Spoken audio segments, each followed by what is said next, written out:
Right everyone, Euro 2020 got underway last night and we've got an interesting video for you today. I say interesting, I'm going to find it interesting. Hopefully you find it interesting and enjoyable as well.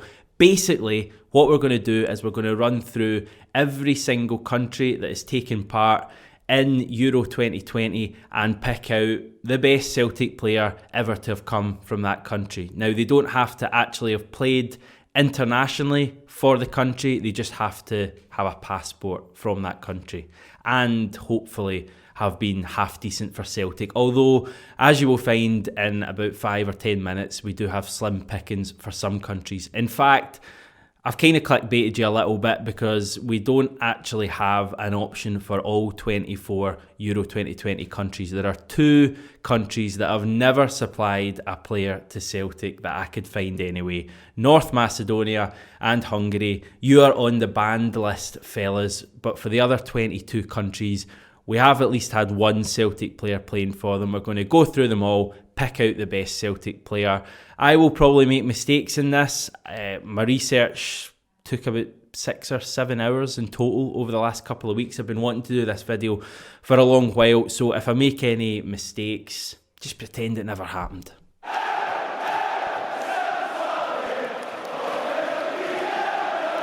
I should say we're doing this in order of the date countries qualified for Euro 2020. I don't know why, it's just what I've chosen, so live with it. We're starting with Belgium. Right, Belgium-wise, going back about 15, 20 years, you could have Jos Volharen. More recently, we've had Jason Denayer, Charlie Masonda, Logan Bailey.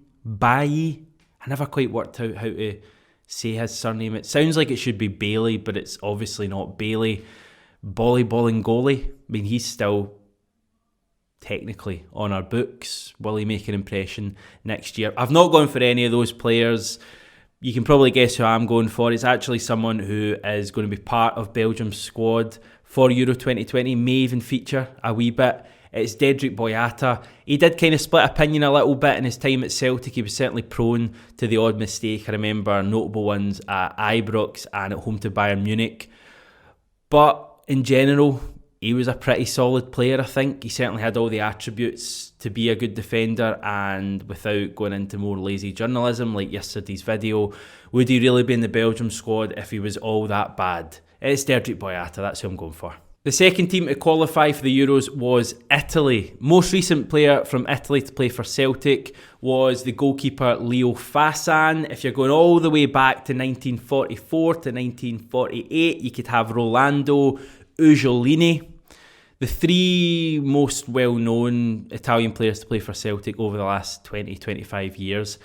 Paolo Di Canio, Massimo Donati, and the one I've gone for, Enrico Annoni. Bit before my time, but I've done a bit of research into him. We signed him from Roma in 1997 for around about 300 grand. He played for the club for, I think, 2.5 seasons. Was never maybe the most technically astute player, but always gave his all. And we love a player who always gives his all. He certainly would have gotten quite well in this current Celtic team, given that some of them don't seem to give their all. From my research, only one Russian has ever played for Celtic. His name is and was Dmitry Karin. He was a goalkeeper signed in 1999 from Chelsea. He was actually the first signing of the ill-fated John Barnes' reign at Celtic. Now, when he left Celtic, he eventually ended up at English non-league side Hornchurch of the Ryman League Division 1 North. That's a hell of a mouthful. And in his debut, did you know he gets sent off for headbutting someone else?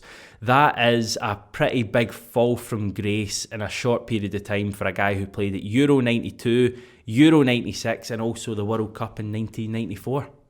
Poland, and we are certainly not spoilt for choice here. You go all the way back to the 40s for Konrad Kapler. More recently, we have Lukasz Zaluska, we have Maciej Żurawski, we have Jackie Jakinowski, we have Patrick Klimala this season. But the obvious one I'm going for is the goalkeeper again. It's Artur Boric, famous for making incredible saves that you just couldn't believe your own eyes. and then having the odd howler. There were certainly more howlers at the end of his time at the club than there was at the start, but what an amazing goalkeeper. He's certainly the greatest Pole ever to play for Celtic. Nipping across the border to Ukraine, and only one Ukrainian has ever played for Celtic from my research anyway, and his name is Marian Shved. I think he's still on our books, is he? I think he's coming back to the club. He's been on loan. I'm not sure he really wants to make an impression at Celtic, but I don't blame him. Brendan Rodgers didn't even really want him at the club. He always looked quite good when he played, occasionally, but frozen out by Rodgers, frozen out by Neil Lennon, doesn't seem to have much future at Celtic. He's just one of those players, a bit like Klimala, a bit like Bayo, a bit like Amido Baldi, or God knows who else, Paweł Brozek. Oh, I forgot Paweł Brozek for the Polish list. But anyway, that's Marian Shved. Spain is a weird one. You would think for one of the major footballing nations that would have had more than 3 players playing for Celtic, given that there kind of tends to be links between Scotland and Spain over the years. I'm a bit surprised by that. The Martin O'Neill era gave us 2. Neither of them really made any sort of major impact. Both of them with an affinity to Livingston, which is kind of strange. Goalkeeper again. So many of these players seem to be goalkeepers. Javier Sanchez Broto, remember him? The thing I remember about Broto was he always had his name written in the back of his shirt. I know that in itself isn't strange, but it was the way it was written. Because his name was so long, he would have it kind of curved on the back of his shirt rather than just straight. Don't know why I remember that. David Fernandez as well. Don't have anything to add there. Mark Crozas, we're giving it to him. Again, never really made a huge impression at Celtic. Most famous probably for scoring that incredible goal against St Mirren, I think it was, in a 7-0 game, that half volley from about 35-40 yards. One of the best goals Celtic Park has ever seen. But I really love the fact that Mark Crozas never made a huge impression at Celtic, but you can still tell that he just absolutely loves the club. He still talks about us all the time on social media. Mark, if you're somehow watching this, and I wouldn't put it beyond you, get in touch. I'd love to chat to you on the channel. France were the next team to qualify for Euro 2020 and are probably the favourites to win the whole thing. Now, I've got a raft of names here, as you may expect, going from close to legends of Celtic, certainly modern day legends, to absolute diddies. So just bear with me and I'll just work my way through them. How about we give them a rating out of 10? Stefan Mahe, to be honest, I don't really know. I'll just cop out and say 5. Didier Agat, 7. Marc-Antoine Fortuné, quite liked him, 6. Jeremy Aliadier, 1. Olivier Capo, 2. Stephen Moyokolo, Shakhtar Karagandhi, etc. 1. Olivier Ncham, 6. I suppose he won some trophies with us. And then some kind of current-ish ones. Chris Julian. I'll give Chris Julian a 7. I quite like Chris Julian. I think he could be good for his next season. Odsonne Edouard, Moussa Dembele. Those are the 2 I've got left. Who am I going for? Who's going to win the greatest ever French player to play for Celtic? I'm going to go for Odsonne Edouard. This may be a thing that's clipped and put on TikTok in 5 or 10 years, but I get the impression Odsonne Edouard will go on to have a better career than Moussa Dembele. I think they'll both have good careers. They both already have had good careers, but I think Odsonne Edouard just has that little bit more finesse to his game than Moussa Dembele did. I know people will probably be shouting at their tellies or whatever right now because Odsonne Edouard had such a bad end to last season, but I just think, given that he's a couple of years younger, I think going forward in 5 or 10 years, Odsonne Edouard will reach right to the top of the European game. I think Moussa Dembele will be pretty near the top, but not quite the absolute elite clubs. I could see Moussa Dembele playing for like an Arsenal or something like that. I could genuinely see Odsonne Edouard playing for a Man City, a Real Madrid. From the wonders of France to the not so wonders of Turkey, you go from all of those amazing options, having a toss-up between Moussa Dembele and Odsonne Edouard, to quite literally having a toss-up between Colin Kazim Richards and Nadir Chifchi. Has anyone got a coin? In England, you could have all sorts of players from Paddy Roberts to Alan Thompson to Scott Sinclair to Fraser Forster to John Joe... No, I'm joking about the last bit. Chris Sutton is who I'm going for. I think of all the English players we've had, he had the greatest influence on the club. Alan Thompson, Scott Sinclair, even Fraser Forster definitely had a part to play as well. But I think Chris Sutton, no matter what you think of him, as a pundit and some of his views on things, as a Celtic player, he was right up there. Czech Republic, you've got the Twardzik brothers from memory, Philip and Patrick. I think Philip played for Celtic. I don't think Patrick ever got his debut, although I'm doubting myself now. Milan Misun was another Czech player, but the established Czech player is, of course, Jiří Jarosik. 2 goals I remember from him. Really good one at Tynecastle that won us the game, I think 2-1, and also that volley against Shakhtar Donetsk in the Champions League, the night Donati scored the winner. I quite like Jiří Jarosik as well. Again, without meaning to make you all feel really old watching this, I do remember him playing, but I can't really remember if he was brilliant or not. I think he kind of had good moments, came in and out of games. I think we signed him from Chelsea. Maybe expected a little bit more from him. But yeah, Jiří Jarosik. Finland, there's only one choice. It is Timo Pukki. He never really did it for Celtic. Scored the odd goal now and again, but he's obviously gone on to much greater heights since leaving the club, at first Brøndby, but most significantly at Norwich. It'll be interesting to see how Pukki gets on at this summer's tournament, whether he can score some goals. He's still got a lot of time left in his career. He's not finished. He's 31. Celtic and Sweden have always had some sort of a relationship, not exactly sure where it's come from. There's an obvious choice here, but I'll just kind of do what I have to do and get through the rest of them. Mikael Lustig, special shout out to him. He'll be at the Euros this summer for Sweden. I think a lot of Celtic fans will be cheering on Sweden because of Lustig. Great servant to Celtic. Dan Mistorovic, not bad. Not really that mobile, but not bad. Freddie Lundberg, I mean, a legend of the Swedish game that just didn't do it at Celtic.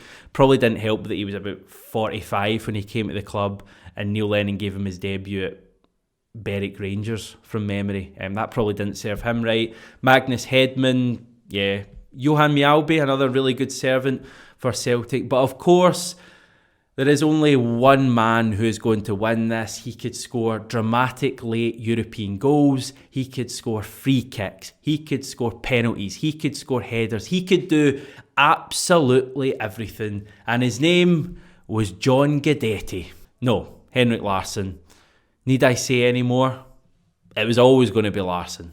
Croatia, I've had a couple of defenders there over the last couple of years. Filip Benkovic, I really liked, but he's obviously not going to be considered for this. The winner, Jozo Simunovic. Now, I know there's a bit of dubiety over his actual nationality. From doing a bit of research again, he considered himself to be Croatian.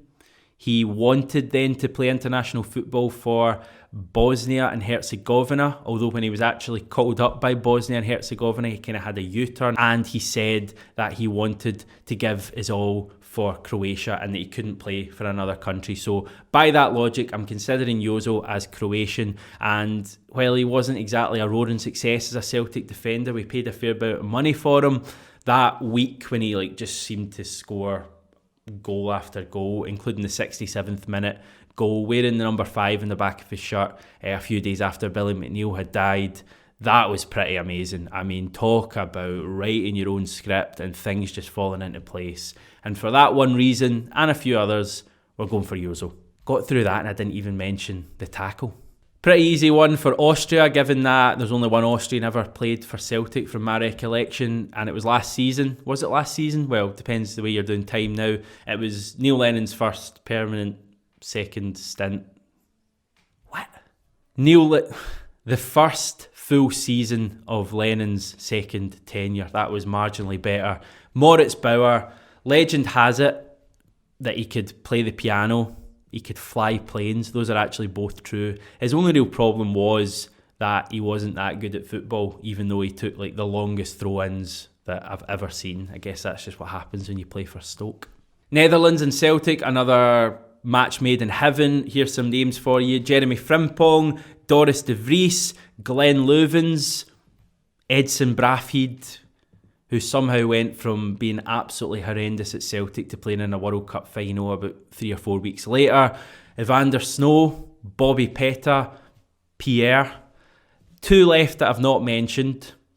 Virgil van Dijk, the best player, no doubt. I'm probably going against the stipulations in the title. The best player, no doubt, Virgil van Dijk, but I don't know. The fact that Virgil van Dijk didn't even send a tweet or a message out when Scott Brown left Celtic, and the fact that he seems to just not even really care about the fact that he spent 2 or 3 seasons at Parkhead and we helped to make him into the player he is today. Kind of not too happy with him. So I'm going to go for a guy who actually appreciated Celtic, Jan Vennegoor of Hesselink. All those huge goals he scored for us, none bigger than the winner for Tommy's title at Tannadice. Big Jan, what a player. Another one I would love to have on the channel at some stage.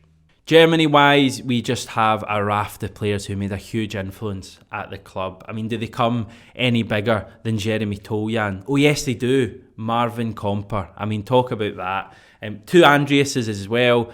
Andreas Tom, and the guy I'm going to give it to, Andreas/Andy Hinkle.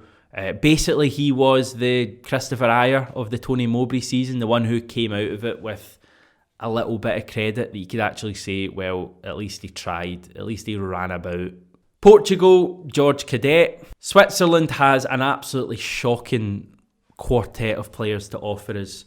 Sadi Janko, Stefan Henchos, Albion Ayeti, and Raymond Vega. I don't even know if I've said that correctly, but I don't even care, to be honest. I don't know who to give it to there. Maybe Vega, because he actually seemed like a decent enough player, but again, from doing a bit of research, I think he left the club for more money and he went to Watford, who weren't even in the English top flight at the time. So basically I'm going to veto Switzerland in the hope that Albion Ayeti somehow comes onto a game next season, or we sign some other Swiss player like Shaqiri and he comes on to be a brilliant Celtic player. Hardly Swiss bliss. Denmark's got a few absolute crackers. You could have Erik Sviatchenko, you could have Morten Rasmussen, Ulrik Laursen, Morten Vikhorst, you could have Mark Reaper, but I'm going to give it to the legend that is King Tommy Gravesen, any holding midfielder who can score a hat-trick away from home in a league game as this guy did is just an absolute icon. Celtic have had a few players from Wales over the years. Again, maybe not quite as many as you would think. It goes all the way back to Lee Roos, who was the first Welsh player to play for Celtic in 1910. Bit of a tragic story, actually, because Roos tragically died during World War I. More recently, we've had 4 players, I would say, who have made an impact at Celtic, coming from Wales. Craig Bellamy, Adam Matthews, Joe Ledley. But the obvious one to go for is, of course, John Hartson. Great striker for Celtic, even better guy off the pitch, and just a player that people will always look back on with fond memories. Couple of players from Slovakia. Stan Varga, a big solid defender. I believe he's a manager now, but it's the obvious one. It's going to go to Lubo Moravcik, an icon, we are not worthy, etc, etc. He was actually on Sky Sports earlier when I was watching it, talking about Slovakia's chances at the Euros, and he was nice enough at the end of the interview to say hi to everyone in Scotland. I mean, what a guy. Just a gentleman and a stunning player. Any man who can control a football from 60 yards with his arse is just remarkable. And finally, the most recent team to qualify for Euro 2020, but without doubt, the strongest, the finest. It's Scotland. It's fairly obvious that we've got a fair few contenders here for the Scottish crown. I'm going to do the cop-out of all cop-outs to finish this video, and I'm going to say, how about we give it to the Lions? 11 Scottish players. You can give it to any of them you want, complete legends of the club, and they can have the honour of finishing this video.